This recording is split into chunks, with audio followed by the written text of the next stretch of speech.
Olá a todas e todos. Hoy yo voy a intentar pela primeira vez de hacer la clase en español. Yo pido disculpas por dificultades en los acentos, en la pronuncia, pero espero que sea más comprensible esta clase que las otras que lo he editado en portugués. Yo pido también un feedback sobre la comprensibilidad de la mía exposición. Bien, la clase de hoy es una discusión sobre el pensamiento de Wolfgang Streeck. Wolfgang Streeck es un sociólogo alemán de la área de sociología de la economía y de teoría sociológica. Y Wolfgang Streeck es director del Instituto Max Planck de la Sociedad de Colonia, donde se trabaja con teoría sociológica y sociología de la economía. Tal vez la principal pregunta que los últimos libros de Wolfgang Streeck ha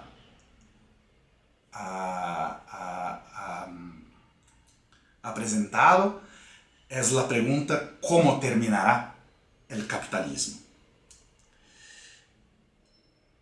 Para contextualizar esta pregunta y las análisis de Wolfgang Streeck, me gustaría un poco de volver a la discusión sobre las condiciones del capitalismo en el periodo posterior a la Segunda Guerra Mundial. Así que la idea es contextualizar Wolfgang Streeck en una perspectiva de la teoría sociológica, de la teoría crítica, de la sociología crítica, en un contexto que ha intentado comprender las transformaciones del capitalismo desde la Segunda Guerra Mundial. Así que los 30 años posteriores a la Segunda Guerra Mundial, caracterizados por el crecimiento económico elevado y la ampliación de los derechos, llevaron a la formulación de una hipótesis sobre las relaciones entre democracia, definida como régimen liberal representativo, y capitalismo, definido como modo de producción basado en la propiedad privada, que hasta el día de hoy continúa siendo hegemónica en la sociología política y económica crítica. En términos generales, esta hipótesis, cuya elaboración explícita se encuentra en el sociólogo alemán Klaus Hoff, presupone que la democracia liberal representativa y el capitalismo serían esferas diferenciadas que, al estar basadas en principios organizativos opuestos, bien común de un lado, interés particular del otro, estarían en una tensión permanente. Tendrían, por lo tanto, a la incompatibilidad. Tal incompatibilidad, sin embargo, podría ser revertida por principios mediadores que asegurarían una convivencia común. Así que son esferas diferenciadas, según esta hipótesis, son esferas diferenciadas que están en tensiones, pero pueden ser mediadas por dos principios. Los principios, segundo Klaus Hoff, serían la competencia partidaria entre partidos políticos y el Estado social keynesiano. Mientras el primero, en la línea del minimalismo schumpeteriano, tornaría la democracia aceptable para el capitalismo, al introducir la lógica de la lucha competitiva por el voto del pueblo, El segundo, es decir, el Estado social keynesiano, tornaría el capitalismo aceptable para la democracia, al posibilitar la acumulación sobre la base de un compromiso con la productividad a partir de garantías con el trabajo.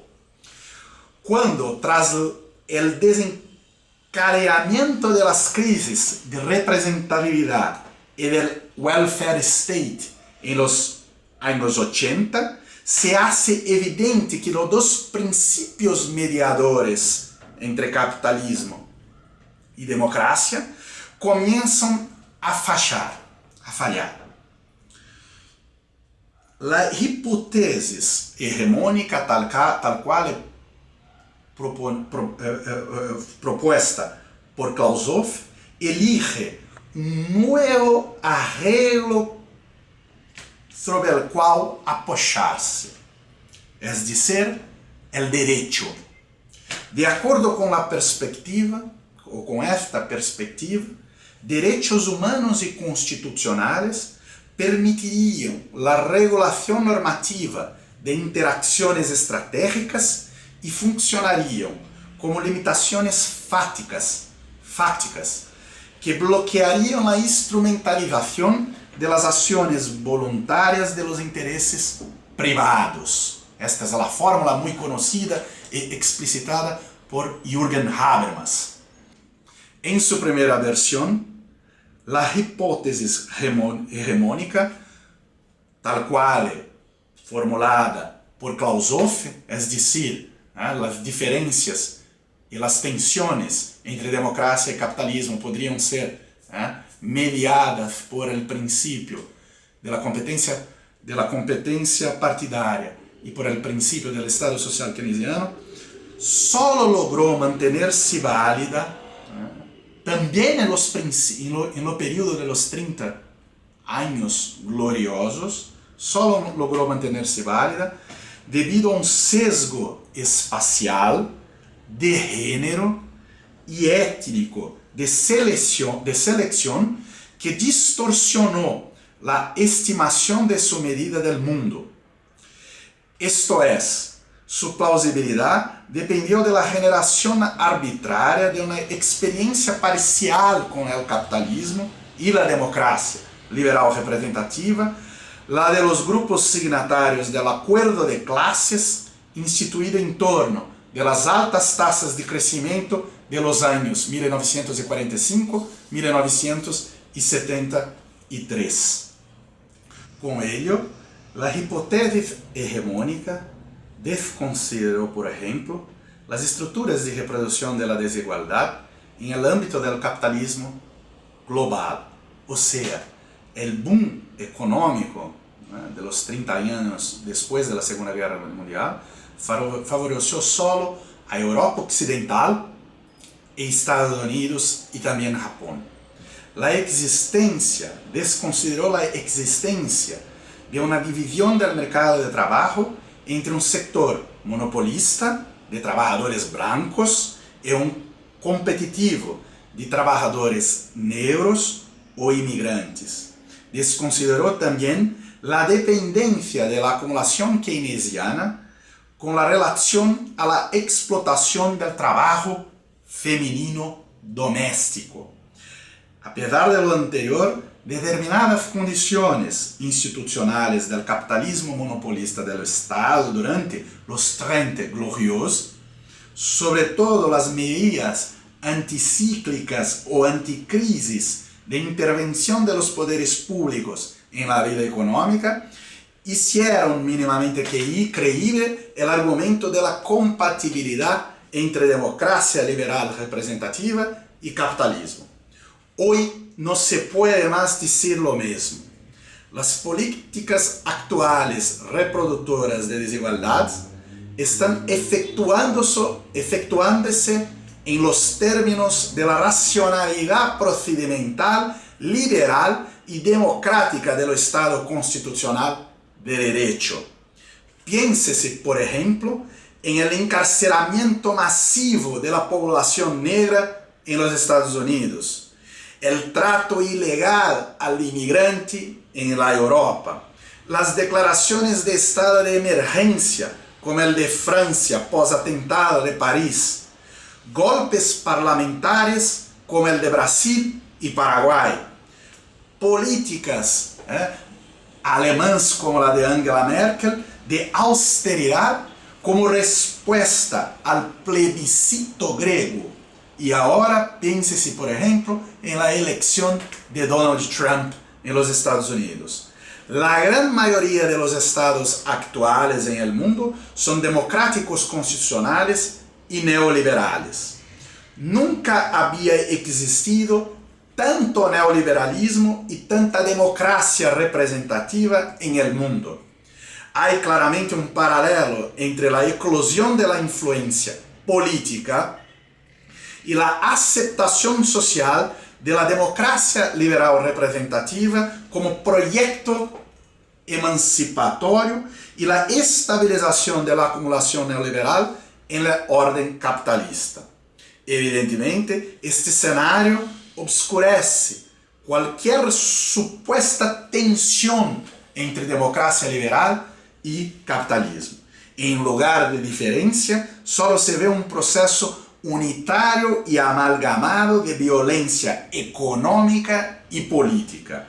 Aunque las contradicciones de la acumulación del capital reivindican un aparato represivo estatal, ambos dependen de los principios del liberalismo democrático como condición de existencia y de acción. Todo este contexto es exigido de la sociología política crítica cierta creatividad para mantener su hipótesis hegemónica. El trabajo de Wolfgang Streeck ciertamente representa uno de los principales esfuerzos realizados en esta dirección. Streeck se propone explicar los significados de la desintegración a partir de la década de los 1970, del capitalismo democrático de los 30 años gloriosos de la posguerra y de su sucesión por una época en la que la inestabilidad provocada por las crisis se volvió prácticamente constante. En este sentido, identifica Streeck los movimientos políticos y económicos que surgieron como reacción a la caída de las tasas de crecimiento económico. El autor divide en 4 momentos esa era de crisis del capitalismo democrático. El primer momento se da a finales de los años 60, cuando existía un fuerte movimiento obrero organizado, el cual llevó a que los gobiernos aumentaron las tasas de inflación como medio para, por un lado, mantener una política de pleno empleo, coexistiendo con el poder de negociación de los sindicatos por el aumento de salario, y por otro lado, administrar los conflictos entre los deseos incompatibles de capitalistas y trabajadores frente al declive del crecimiento económico. A largo plazo, sin embargo, la aceleración de la inflación no pudo mantenerse, pues produjo distorsiones económicas, como por ejemplo en los precios relativos. Bajo la presión por el restablecimiento de la disciplina monetaria, a inicios de la década del 80, los gobiernos pasaron a adoptar medidas deflacionistas que llevaron el desempleo al nivel del período de la Gran Depresión de los años 20 y 30. Al mismo tiempo en que las huelgas y la adhesión a los sindicatos se volvieron cada vez menos frecuentes debido a los ataques realizados por los gobiernos y empleadores. Es ahí donde Wolfgang Streeck identifica el inicio de la era neoliberal. El segundo momento de crisis se da con el aumento de la deuda pública. también provocado por la caída de la inflación en la transición de los años 70 a los años 80. Para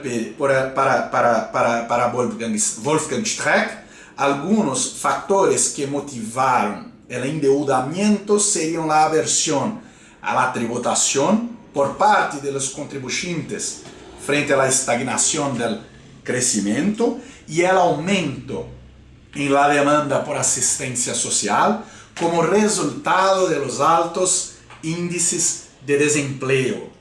Al igual que la inflación, la deuda pública operó por cierto tiempo como medio para apaciguar los conflictos, posibilitando que los gobiernos contaran con recursos provenientes de préstamos para atender las demandas sociales, al mismo tiempo en que la baja inflación, los acreedores habían asegurado que los títulos del gobierno mantuvieron su valor.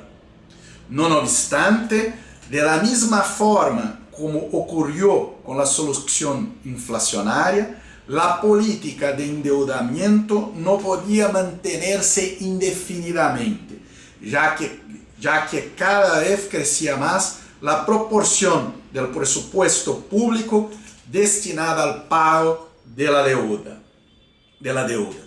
incluso con tasas de intereses bajas. Adicionalmente, los acreedores esperaban en algún momento recuperar su dinero, lo que generó presiones para retornar a la disciplina fiscal. Dicha presión ocasionó recortes en los gastos públicos y cambios en las políticas sociales, dando inicio a principios de la década del 90 al tercer momento de crisis analizado por Wolfgang Streeck. La elección de Bill Clinton a la presidencia de los Estados Unidos en 1992, fuertemente marcado por la cuestión del doble déficit en el presupuesto del gobierno federal por un lado y en el comercio de la economía norteamericana por otro. Esta elección de Bill Clinton es considerada un punto central en este periodo.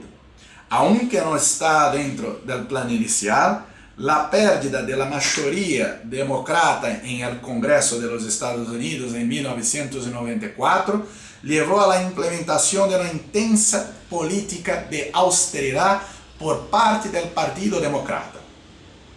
En las palabras del propio Bill Clinton, las medidas adoptadas pondrían fin al welfare tal como lo conocemos. El apaciguamiento de los conflictos entre democracia y capitalismo se dio en esta oportunidad, a través de la fuerte desregulación del sector financiero. Lo anterior llevó a que el aumento de la desigualdad en el ingreso, como resultado de la consolidación fiscal, fuera compensado con oportunidades de créditos para los ciudadanos individuales, como forma de suplir las necesidades que antes eran garantizadas por el Estado o incluso otras demandas. Una modalidad de keynesianismo privatizado en los términos de Wolfgang Streeck. El endeudamiento dejó de ser público para convertirse en privado, mientras el crédito facilitado se convirtió para muchos en una oportunidad de inversión. Dicho arreglo culminó con la crisis del 2008, cuando colapsó la pirámide de crédito internacional. Wolfgang Streeck afirma que a partir de ese momento, la crisis del capitalismo democrático posguerra entró en su cuarta y más reciente etapa, después de las sucesivas eras de inflación, déficits públicos y endeudamiento privado.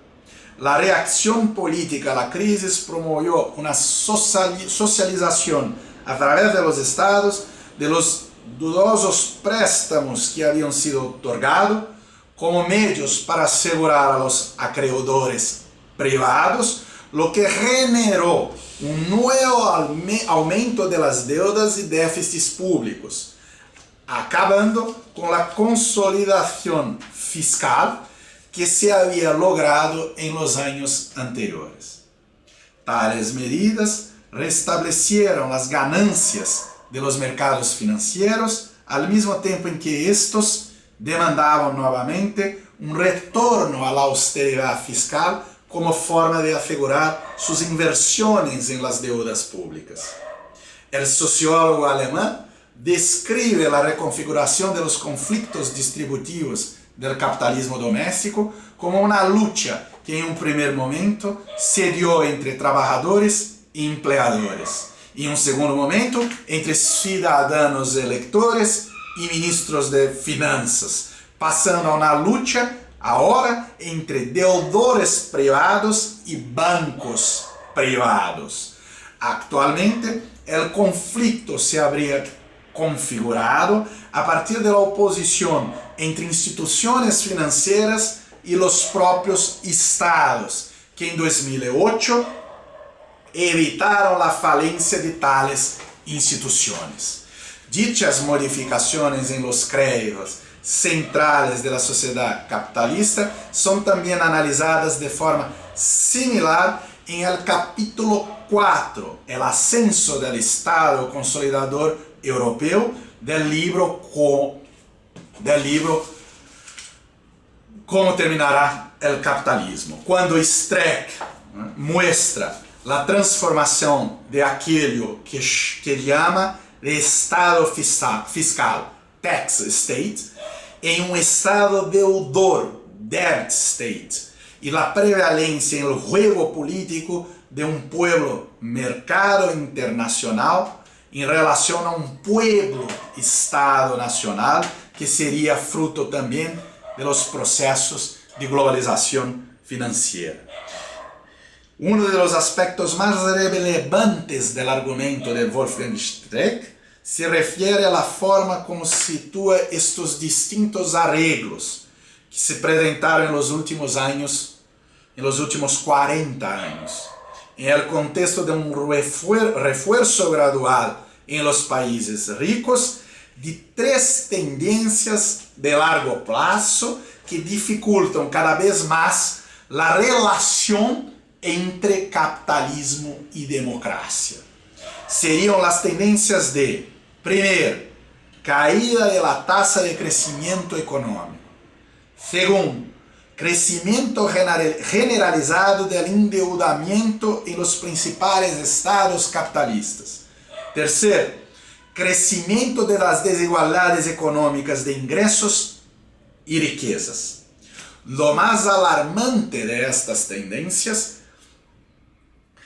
para Wolfgang Streeck es el hecho de que estas se agravarían mutuamente, creando así un ciclo de tendencias nocivas que demandaría algún tipo de reacción capaz de interrumpirlo. Wolfgang Streeck identifica lo anterior como un proceso de declive continuo y gradual y no como una crisis cíclica del capitalismo, después de la cual la economía encontraría nuevamente un ciclo de equilibrio.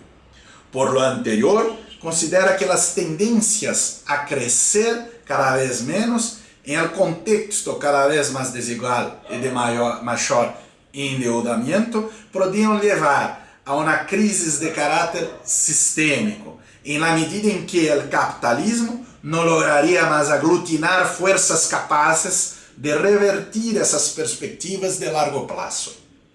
Ante la necesidad ilimitada de buscar ganancias propia del sistema capitalista y del desgaste de la oposición que históricamente sufrió, Wolfgang Streeck considera que este padecerá de 5 desórdenes sistémicos que ya están teniendo lugar. Dichos desórdenes son estancamiento, redistribución oligárquica, saqueo del sector público, corrupción y anarquía global. Tales desórdenes sería el resultado justamente del debilitamiento de las restricciones institucionales y políticas, es decir, de ciertas barreras que tradicionalmente frenaron el avance capitalista. Si es correcta la aposta de Wolfgang Streeck, según la cual el capitalismo vive su fase terminal y sufrirá una agonizante muerte por 1000 lesiones, es algo que no podemos afirmarse per se. Sin embargo, somente la riqueza de elementos que componen su análisis, así como las consecuencias, sobre todo políticas, que prevé como resultado de este proceso de agravamiento de las crisis del capitalismo, en especial de su vertiente democrática. Uno de los aspectos centrales de su análisis en este sentido es el proceso de globalización que se inicia cuando las tasas de crecimiento económico de la posguerra comienzan a caer y que habría llevado a la presión por parte de las clases capitalistas por la adopción de un nuevo modelo de crecimiento económico basado en la redistribución de recursos de la base hasta la cima. Esta presión puede ocurrir cuando el capital adquiere movilidad extranacional, mientras la organización de las clases trabajadoras permanece limitada al contexto local. Gradualmente, desde la perspectiva de Wolfgang Streeck, la reestruturación del capitalismo posterior a la década del 70 le dio movilidad y poder de negociación política al capital, generando un desplazamiento de las decisiones políticas más allá de la frontera de los estados soberanos y debilitando la capacidad de actuación de los gobiernos nacionales. Lo anterior contribuyó, por ejemplo, para el avance de un proceso de hipermercantilización del dinero, del trabajo y de la naturaleza. Las tres mercancías ficticias de Karl Polanyi, una de las grandes referencias de Wolfgang Streeck. Estos tres elementos solo podrían asumir el papel de mercancía de forma limitada, sin que se aplique propriamente las leyes de la oferta y de la demanda, en la medida en que su mercantilización completa las destruye y obstruye la acumulación del capital. La mercantilización desenfrenada del trabajo, de la tierra y del dinero estaría mostrándose potencialmente peligrosa para la sociedad y para la especie humana. El modelo de capitalismo financiero vigente, a su vez, habría llevado que el estatus colectivo del dinero como medio de intercambio confiable y medida de valor se debilitara. La destrucción de los recursos naturales con fines comerciales estaría acabando con la propia base de la vida como la conocemos.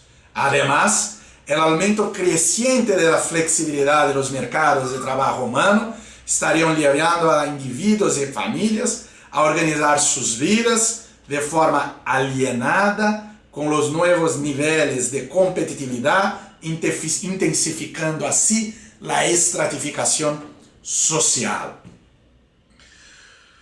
Wolfgang Streeck, al fin de su trabajo y de su obra y de su reflexión, problematiza sobre todo el papel poco relevante que ha cumplido la sociología en el debate público sobre la actual crisis del capitalismo.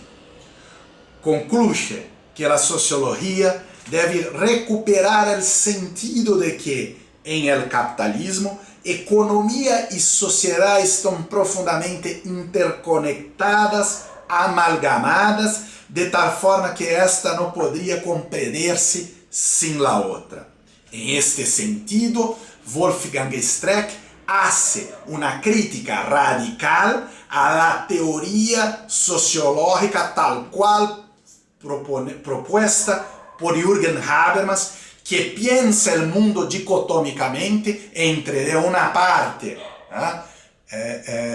la racionalidad instrumental estratégica y de otra parte la racionalidad comunicativa. Para él, a una totalidad social muy más cerquito de aquello que propone Karl Marx como un proceso en que economía, política son procesos amalgamados e partes del todo social. Assim que, para Wolfgang Streeck, esta ideia de totalidade social significaria, por um lado, não abandonar o estudo da economia a la teoria econômica estándar e, por outro lado, interpretar o capitalismo não como economia, sino como sociedade. Em suas palavras, como um sistema de ação social e um conjunto de instituições sociais. Considera assim Wolfgang Streeck um contrasentido que a sociologia haya cedido frente a este debate, a partir de lo que ele chama um tratado de paz com a economia, celebrado por Talcott Parsons em los anos 50 e depois desarrollado por Jürgen Habermas, já que nossa sociedade hoje se ha mostrado tão dependente do crescimento capitalista que ha llegado ao ponto de arriesgar a destruição de suas próprias bases econômicas, naturais e humanas. Em este sentido, Wolfgang Streeck hace uma proposta de renovação da sociologia como uma retomada, uma recuperação do capitalismo como categoria e conceito analítico para se compreender a sociedade contemporânea. Muitas gracias.